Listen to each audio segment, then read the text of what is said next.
हाँ जी, बिस्मिल्लाहिर्रहमानिर्रहीम। हम लोगों ने अभी तक क्या किया है, we have created a separate folder with the name 11GSRC जिसमें नेट से डाउनलोडेड जिप फाइल 1.7 GB की है। अब आप लोगों का पर्पज़ ये है कि आप इस फोल्डर में से अनकॉम्प्रेस करें, ठीक है, अनजिप यूटिलिटी के साथ, ताकि फिर आप इसका सेटअप वगैरह रन कर सकें। इससे पहले आप अपने ओरेकल यूज़र को इस 11GSRC फोल्डर के ऊपर कंप्लीट राइट्स वगैरह दें, ताकि उसकी फाइल्स वगैरह को रीड राइट एग्जीक्यूट और बाकी सब काम कर सके। सो ऑनरशिप दे देते हैं इस फोल्डर की, और साथ chmod 755 कर देते हैं, ताकि उसके पास इतने एनफ राइट्स हों कि वो सारे काम कर ले।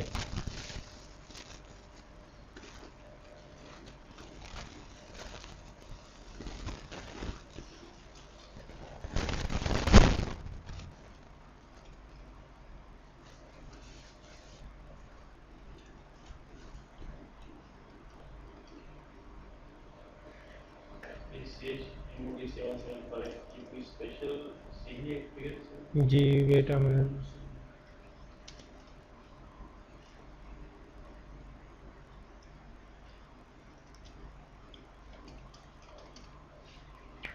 फोल्डर का नाम ये नहीं है,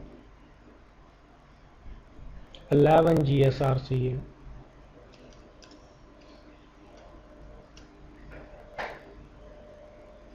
ऑपरेशन नॉट परमिटेड, तो फिर क्या कर लें, रूट यूज़र से लॉग्ड इन होके ये काम कर दें, क्योंकि ऑनरशिप आप जिस यूज़र से करने की अटेम्प्ट कर रहे हैं वो बेचारा यूज़र इस कैपेबल नहीं है कि वो ऑनरशिप चेंज करवा सके।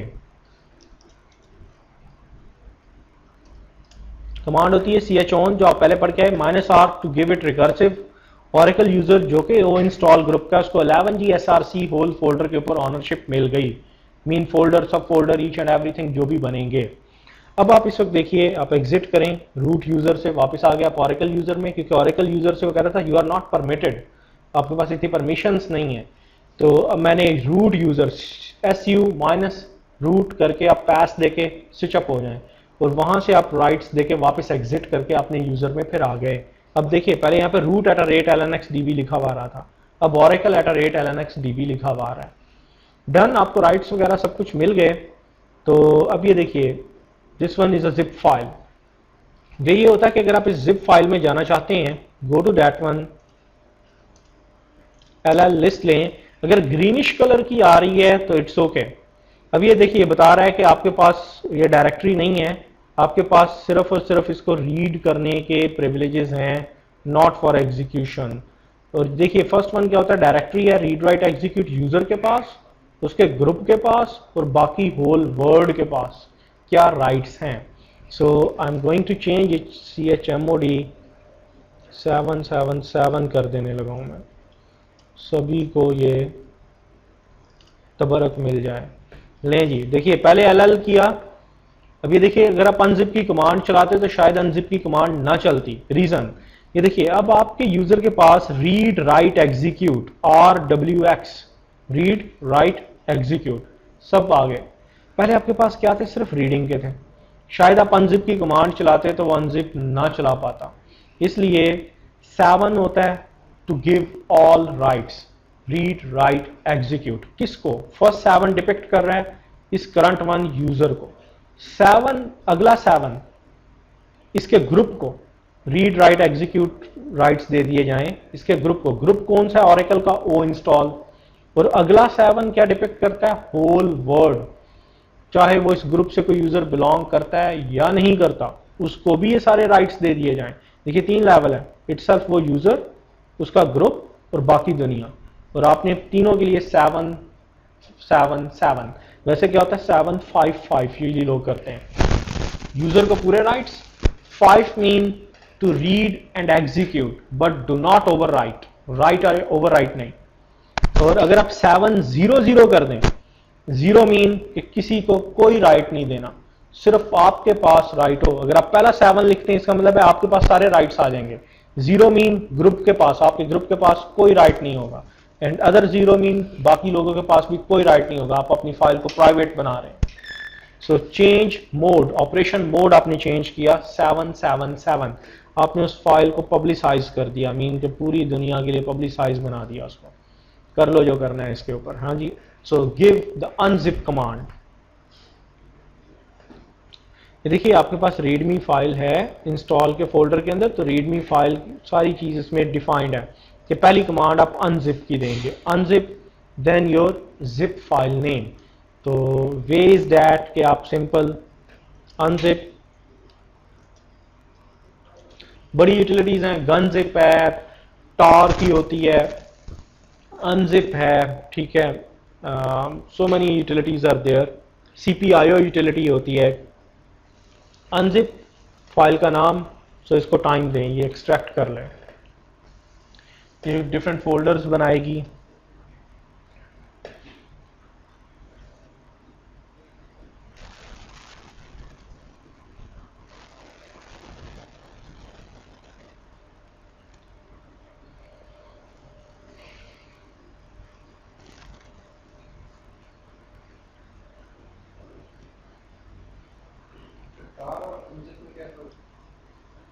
टार एक नेटिव यूटिलिटी है, ठीक है, जो ऑपरेटिंग सिस्टम लेवल की है।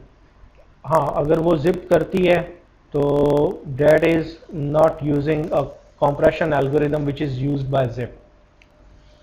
जिप सेपरेट होती है, ये आईएसओ स्टैंडर्डाइज्ड है, टार आईएसओ स्टैंडर्डाइज्ड नहीं है, वो यूनिक्स की अपनी इंटरनल कमांड है। दूसरा उसमें ये होता है कि अगर आप टार की कमांड यूज करते हैं तो जो आपका करंट वन सर्वर जो भी पैकेजेस या एक्सटेंडेड पैकेजेस टार के यूज कर रहा है, डेस्टिनेशन साइट पे वो अवेलेबल होंगे तो डीकॉम्प्रेस हो पाएगी, अनटार हो पाएगी, अदरवाइज नहीं हो पाएगी।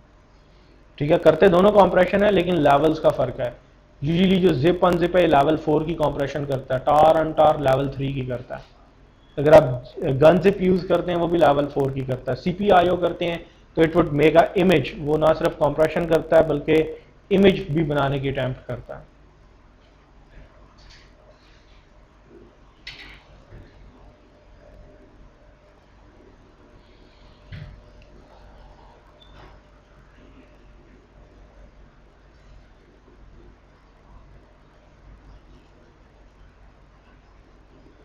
हाँ जी, काम खत्म हो गया, लें जी प्रॉम्प्ट वापस आ गया।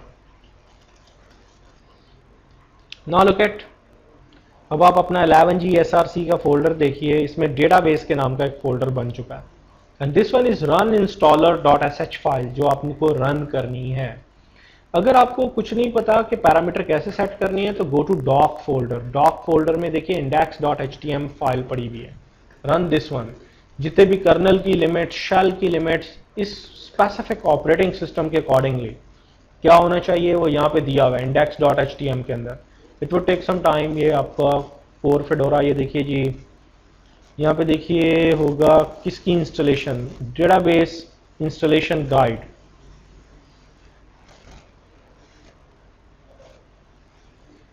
क्या करना है, हार्डवेयर कितनी चाहिए, सॉफ्टवेयर कितनी चाहिए, डेटाबेस की कॉन्फ़िगरेशंस कितनी होनी चाहिए, एनएफएस फाइल सिस्टम के ऊपर प्री रेक्विजिट्स क्या हैं, कौन कौन से पैकेजेस होने चाहिए, कौन कौन से ग्रुप्स होने चाहिए, नेटवर्क की सेटिंग्स क्या होनी चाहिए, कर्नल के पैरामीटर्स क्या हैं, ये देखिए जो पैरामीटर्स हैं उनकी वैल्यूज क्या क्या होनी चाहिए, उसकी फाइल क्या है, सब चीज़ें यहाँ पे ईच एंड एवरीथिंग खासी डिटेल के साथ बताई हुई है। डन, मैं वापस आता हूँ and I have to run this one, run installer dot sh, shell script है ये, ठीक है, रन इंस्टॉलर, आर छोटा है आई बड़ा है। सो एक और चीज़ याद रखिए, इसको हमेशा रूट से रन किया करें, एक टर्म इस फोल्डर के अंदर जाके रन नहीं करनी है आपने फाइल, क्योंकि बाज़ का कुछ चीज़ें इसने डीकॉम्प्रेस करनी होती हैं तो प्रॉब्लम दे आता है। टर्मिनल ओपन करें and write down here full command /11G SRC /database run installer, simple यहाँ पे लिख दें। लाइक मैं रूट पे जाके मैंने कमांड लिखी है, मैं इस फोल्डर के अंदर जाके मैंने नहीं लिखी कि cd चेंज डायरेक्टरी करके आप इस डेटाबेस के फोल्डर तक आए होते और फिर लिखते रन इंस्टॉलर। बाज वर्जन्स के ऊपर एक्सेप्शन दे जाता है, ओरेकल कॉर्पोरेशन स्ट्रांगली रिकमेंड करता है कि आप इसको डायरेक्ट पूरी फुल्ली क्वालिफाइड पाथ दे के बाहर रूट पे बैठ के आप ये कमांड लिखा करें। हाँ जी, the first GUI base screen, क्या करना है, बेसिक इंस्टॉलेशन या advanced, I am pressing advanced. हाँ जी, सबसे पहली स्क्रीन ये आ जाती है कि U01 ऐप ऑरा इन्वेंट्री का एक फोल्डर बनाएगा। किधर? U01 ऐप के अंदर। ये देखिए आपका क्या पाथ ये बना हुआ है, पहले पाथ चेक कर लें कि किसी किस्म की कोई प्रॉब्लम ना हो। U01 ऐप पाथ है, यहां पे एक ऑरा इन्वेंट्री का फोल्डर बनेगा। आपने by default oracle product 11.1.0 DB1 ये आपने फोल्डर बना के राइट्स दिए हुए, ठीक है। ये आपकी ऑरेकल बेस है, this one is oracle base U01 app oracle. हाँ, यहाँ पे ऑरा इन्वेंट्री का एक फोल्डर बन जाएगा और उस फोल्डर की राइट्स ओ इंस्टॉल ग्रुप के पास होंगे। ये ऑरा इन्वेंट्री फोल्डर क्या करेगा, ये अपने पास एक फाइल कीप करेगा जिसमें परमिशंस होंगी।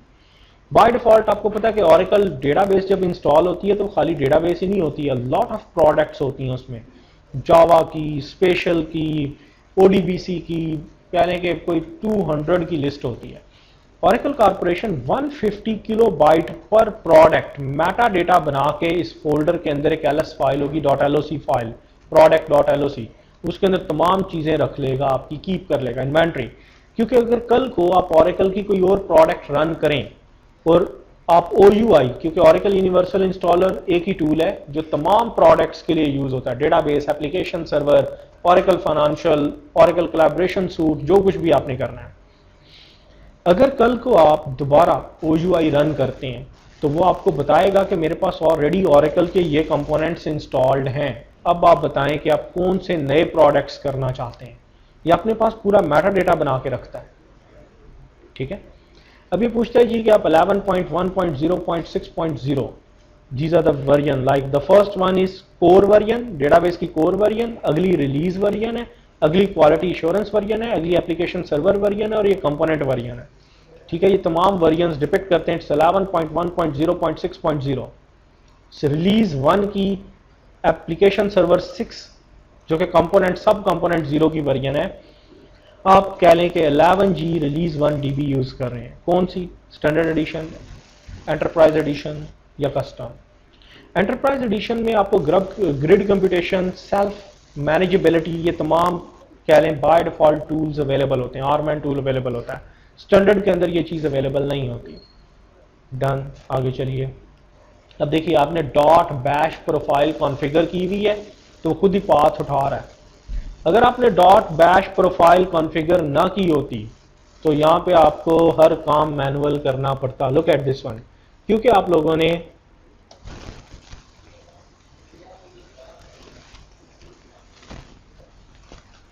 यहाँ पे देखिए ऑरेकल बेस में डिफाइन किया हुआ था U01 ऐप ऑरेकल, किया हुआ था ऑरेकल बेस में, वो ऑटोमेटिक यहाँ पे उठा के लेके आता है। ऑरेकल बेस ये है, एल्स आपको ये खुद लिखना पड़ता, ठीक है। जब कभी भी .bash प्रोफाइल में कोई चेंजेस करें तो लॉग आउट होकर दोबारा लॉग इन हो, क्योंकि .bash प्रोफाइल उस वक्त इफेक्टिव होती है जब आप लॉग आउट होकर दोबारा लॉग इन होते हैं। बाय डिफॉल्ट उसने नेम दे दिया और पाथ, वो पाथ जो आपने प्रोडक्ट पाथ, आपने ऑरेकल होम ये बताया था उसको, प्रोडक्ट 11.1.0 DB1, उसने वही पाथ चूज किया हुआ है। बाय डिफॉल्ट उसको नेम दे रहा है ऑरा DB 11G_home1। डन, ठीक है जी, आगे चलें। अब ये वो तमाम प्री रेक्विजिट्स, वो जो आप काम करते आए, कर्नल की सेटिंग, शेल की सेटिंग, नेटवर्क की सेटिंग, पैकेजेस की सेटिंग, ये सब चीजें चेक करेगा। और ये देखिए सब पे सक्सीडेड आ रहा है। और यहाँ पे भी देखिए इसने तमाम चीजें मैयर की हैं। ये देखिए पहले, सबसे पहले वर्जन कौन सी है, पास की, फिर उसके बाद इसने चेक किया जी कि आपके पास क्या वो पैकेजेस हैं सारे जो चाहिए RPMs, यस वो भी चेक किया, पास है। अब ये देखिए कर्नल के वो आपके सेमाफोर के पैरामीटर, मेमोरी के पैरामीटर, यहीं पे एरर आ जाता। अगर आप कोई भी बाईपास करके आए होते यहीं पे एरर आ जाता, उसने यहीं पे कह देना था वार्निंग, या यहीं पे कह देना था कि जी सक्सीडेड नहीं हुई, ठीक है। और ये देखिए आगे जो आपने UDP के पैरामीटर सेट किए हुए थे, किसी चीज़ को नहीं छोड़ेगा वो, जो भी चीज़ें आप पहले फुलफिल करके आए हैं उन चीज़ों को यहाँ पे वो 100% चेक करता है। चेक हो गई जी सारी। Look at operating system, package, kernel parameter, shell parameter, swap, temp की, पाथ की कॉन्फ़िगरेशन, कि आपने .bash profile, load library path, जो आप ऑरेकल बेस सब चीज़ें कॉन्फ़िगर करके आए हैं कि नहीं करके आए। आपने कोई भी स्टेप एक्स्ट्रा नहीं किया, ये सब मैंडेटरी हैं। इसी एक पे फेलियर हो गया, यहीं पे वार्निंग आ जाएगी। अभी सब सक्सीडेड आ रहे हैं, ठीक डियर, कोई मसला नहीं। देखिए जैसे अगर मेरे पास स्वैप कम होती है at a moment, I know it के यार स्वैप है, आप अभी भी देखें इंस्टॉल एंड ग्रेव आ रहा है, फिर भी यहाँ पे वार्निंग लिखा हुआ आना था। अभी मैं नेक्स्ट करूंगा तो एक वार्निंग स्क्रीन नहीं आएगी, उस वक्त आपको वार्निंग स्क्रीन आएगी कि ओरेकल कॉर्पोरेशन कोई गारंटी नहीं देता कि ये सेटअप चल पड़ेगा या एंड तक सक्सेसफुली होगा या नहीं होगा। उस वक्त सिर्फ एक वार्निंग स्क्रीन आ जाती है। हाँ, अगर कोई कोर में से लाइक एक पैकेज ही मिस है तो वो आगे जाएगा ही नहीं, वो इधर नेक्स्ट पे एरर दे देगा, एनग्रेव नेक्स्ट आएगा, आप आगे जा ही नहीं सकते। अच्छा जी, इसके दो मोड हैं। ये जो आप इस वक्त मोड यूज कर रहे हैं OUI का, इट्स GUI बेस्ड मोड, ठीक है। इसका CLI मोड भी है। अब हमारे पास दोनों रिक्वायरमेंट्स होती हैं, क्योंकि आपको पता है यहाँ पे तो ठीक है रन लेवल आप 5 यूज कर रहे हैं, 5 के ऊपर एक्स सर्वर अवेलेबल है। एक्स सर्वर के ऊपर ये इसका शेल, इसका जीनोम शेल या KDE शेल लोडेड होता है। आप कोई भी कमांड दे सकते हैं, लेकिन जब आप प्रोफेशनली कहीं पे डिप्लॉय करते हैं तो आपके पास रन लेवल 3 चल रहा होता है। हाँ, 1 मिनट बस ठहर जाएगा, एक कर दें आप, कर दें, चुप कर दें।